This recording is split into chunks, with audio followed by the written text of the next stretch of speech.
Hey there, welcome to day 26 of our free 30-day Get Up and Go challenge. Sharon Horne-Ellstrom here. We are going to be covering confidence, the area of confidence, and the SOAP framework, and applying the SOAP framework to the area of confidence for our life. Now, I don't know if you pick main categories or areas of your life to set goals in. Do you set goals for your life? The vast majority of people on the planet don't. They just live their lives day to day, and whatever happens, happens. But there's a small percentage of the population, the most successful, by the way, percentage of the population, that actually sets goals. If you write down your goals, they're 95% more likely to be achieved than if you don't write them down. There's little things like that that you can learn, that if you just do simple little things, they can make all the difference in your life, whether you're struggling or whether you're moving through your life in a way that feels good for you. So today we're going to talk about the area of confidence. I added confidence last April to I had 7 categories of my life that I've always broken down and set my goals and objectives to: physical, mental, emotional, spiritual, financial, relationships, and contribution. And then in April, I added confidence and communication, because they are 2 areas of everybody's life, mine included, that I wanted to be continually improving in. I'd never had any coaching in it. And with the pandemic and everything, I ran across a challenge. Imagine that, a challenge that got my attention, did the challenge, and then, of course, bought into the program for a year-long coaching in the area of core capabilities like confidence and communication, NLP. It's an NLP actual expert, and I really have never studied NLP. Read some things, but never really studied it.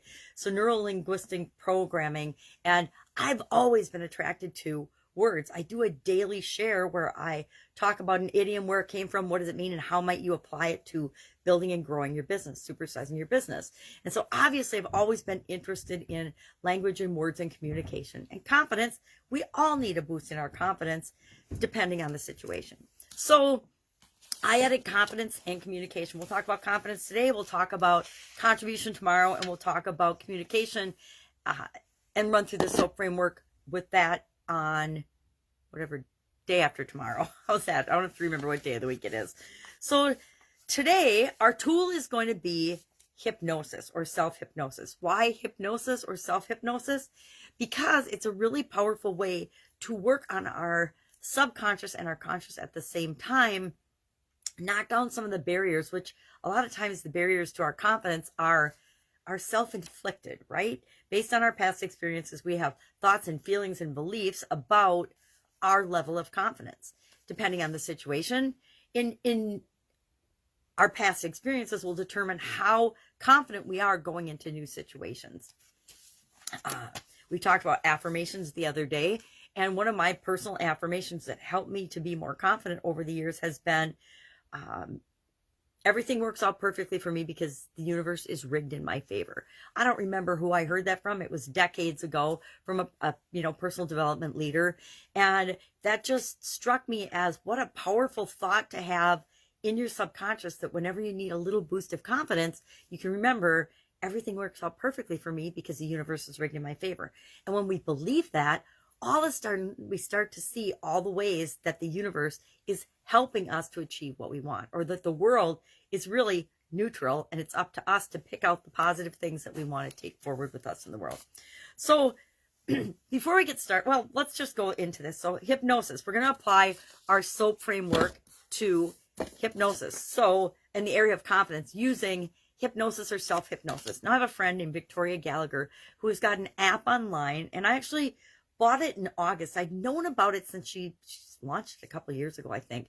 But I've been a non-regular hypnosis participant until August, when I found her app and I was looking for a tool to talk about with respect to confidence. And I thought, well, geez, she's got a whole series in there about confidence. So there's like, I don't remember, I should have looked it up this morning, but there's like maybe 8 or 9 different confidence hypnoses that you can listen to her series that increase your confidence. So it's a great tool for working on our subconscious, which is all about what the SOAP framework is, to feel better about ourselves, or to give us the boost that we need to be confident in any situation that we find ourselves in.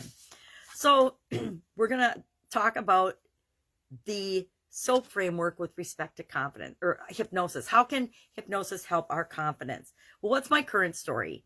What's the S? What's my current story? What am I telling myself right now about my confidence in any given situation, or in pick a particular situation? Maybe you get anxiety when you go to holiday gatherings. We all got together for Christmas yesterday. I was talking about in the idiom share today about we'll never hear the end of it. And I don't know about you, but as a child, we heard childhood stories, right? Every time we'd get together as a family, everybody's different conversations would be telling stories about this or that we did that was maybe embarrassing or shameful or stupid. And we maybe didn't want to hear those stories over and over again. So you might not be super confident heading into family situations or family events or career or job or business. I mean, the reason most people don't start a business ever is because they don't have the confidence. They don't believe in themselves. They don't think that they will succeed. How confident are you as a parent? So pick an area that you don't necessarily feel 100% confident in, and think about that as we go through this SOAP framework. I'm trying to think about one. I didn't think about one ahead of time. How about stepping out of my comfort zone?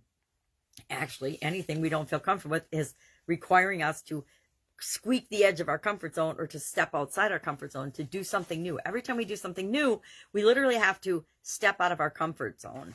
So, and confidence, the more confident we are in our ability to survive anything, the easier it is to step out of our comfort zone. So let's say I want to launch a new workshop, and it's outside my comfort zone because I've never done a workshop on that topic before. And I'm not 100% confident about it. So that's my current situation. My desired situation is I want to successfully launch this workshop that will help people get the result that they want in whatever area. So that's my story I'm telling myself. Well, that creates a gap, right? I'm not 100% confident to launch this workshop, and I want to be 100% and I want to launch this workshop. So that creates the gap between my current situation and my desired situation, where I am now versus where I want to be.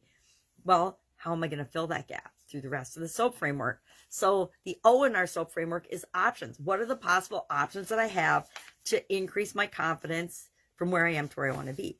Well, there's 7 ways that you can instantly increase your confidence. I want to share those quickly so that we all have at least these 7 things in our toolbox. So whenever we need a quick instant boost of confidence, we can get it. Number 1, our posture. If you're slouching and sloping and looking down and sad and frowning, guess what? That's the message you're sending across. That is not a confident message. That if you automatically sit up straight and then number 2, smile, that will increase your confidence. A smile will go light years in increasing our confidence and increasing other people's confidence in us. Number 3, give yourself a little pep talk. Think about the times in the past when you have successfully done maybe not the exact same thing you want to do, but something similar. Now, I've never done this particular workshop before, but I've done a lot of other workshops. I taught a course at the University Without Walls. In Minnesota, I taught it's been so long now, a course. It actually was in network marketing. That's how long ago it's been. I taught a course in network marketing that helped people understand and decide what network marketing company was right for them and what they could pick. And so that's really different than what I normally do nowadays. So if I could teach a course at a university in that, then I can absolutely positively pull off a workshop probably on just about any subject imaginable. So that helps to make me feel better. Number 4, ask yourself, what is the worst that could happen? Well, I could do all the work, I could prep, I could lead this workshop, and nobody would show up, or it would totally flop, or I would forget to say things. Guess what? Every single day when I do a video, like this even, I forget to say things. Every time I go through the Getting Up and Go challenge, after I stop filming, I'm like, oh, I totally forgot to say this. And I do that because I can't see my notes very well with my limited vision. So I forget to say things. We can't remember everything. But it always works out, right? Because we can continually improve. Number 5, primp.